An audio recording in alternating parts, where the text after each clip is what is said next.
नमस्कार, मैं शगुन मावी आप सभी का स्वागत करती हूँ आईएमटी मीडिया के विशेष कार्यक्रम हिस्ट्री ऑफ द डे में। गैलीलियो ने आज के दिन की थी बृहस्पति ग्रह के चंद्रमाओं की खोज। गैलीलियो गैलीली ने अपनी बनाई हुई दूरबीन से 7 जनवरी 1610 को बृहस्पति के 4 सबसे बड़े चंद्रमा आयो, यूरोपा, गैनीमेड और कैलिस्टो की खोज की, जिन्हें गैलीलियन चंद्रमा कहा जाता है। गैलीलियो की इस खोज ने कोपरनिकस के सूर्य केंद्रित सिद्धांत को प्रमाणित किया, क्योंकि यह पहली बार था जब कोई पिंड किसी अन्य ग्रह के चारों ओर परिक्रमा करते देखे गए थे। इससे साबित हुआ कि सभी खगोलीय पिंड पृथ्वी के चक्कर नहीं लगाते। यह खोज भू केंद्रित ब्रह्मांड मॉडल के लिए एक बड़ा झटका था और सूर्य केंद्रित मॉडल के लिए एक मजबूत प्रमाण बन गया। गैलीलियो ने अपनी इस खोज को मार्च 1610 में अपने ग्रंथ साइडेरियस नुन्सियस में प्रकाशित किया था।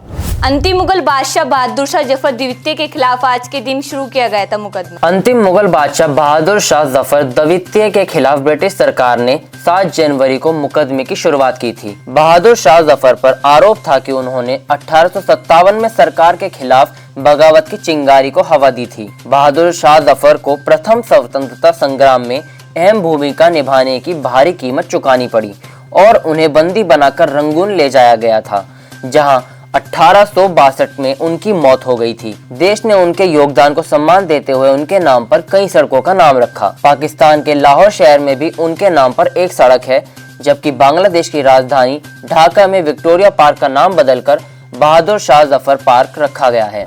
अमेरिकी राष्ट्रपति ट्रूमैन ने हाइड्रोजन बम को लेकर आज के दिन किया था ऐलान। परमाणु बम से भी ज्यादा खतरनाक माना जाने वाला हाइड्रोजन बम 7 जनवरी 1953 को दुनिया के सामने आया था। तत्कालीन अमेरिकी राष्ट्रपति हैरी एस ट्रूमैन ने इसी दिन अपने संदेश में बताया था कि उनके देश ने हाइड्रोजन बम बना लिया है। इससे पूर्व 1950 में ट्रूमैन ने हाइड्रोजन बम तैयार करने का आदेश दिया था। इसके लिए 1951 में साउथ कैरोलिना में एक बड़े कारखाने की स्थापना की गई थी। हाइड्रोजन बम की क्षमता परमाणु बम से करीब 1000 गुना अधिक होती है और यह उससे ज्यादा संहारक है। वाईफाई के जनक निकोला टेस्ला का आज के दिन हुआ था निधन। सर्बियाई अमेरिकी आविष्कारक भौतिक वैज्ञानिक निकोला टेस्ला का 7 जनवरी 1943 को निधन हो गया था। टेस्ला को विशेष रूप से ऐसी विद्युत आपूर्ति प्रणाली के क्षेत्र में उनके अभूतपूर्व योगदान के लिए जाना जाता है। टेस्ला के आविष्कार बेतार संचार और रेडियो के विकास का आधार साबित हुए हैं।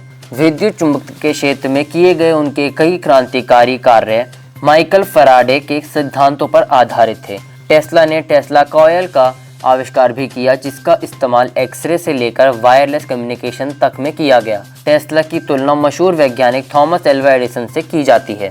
आज के लिए बस इतना ही। कल फिर भेंट होगी इतिहास में दर्ज कुछ और महत्वपूर्ण घटनाओं के साथ। तब तक के लिए देखते रहिए और सब्सक्राइब करिए आईएमटी मीडिया।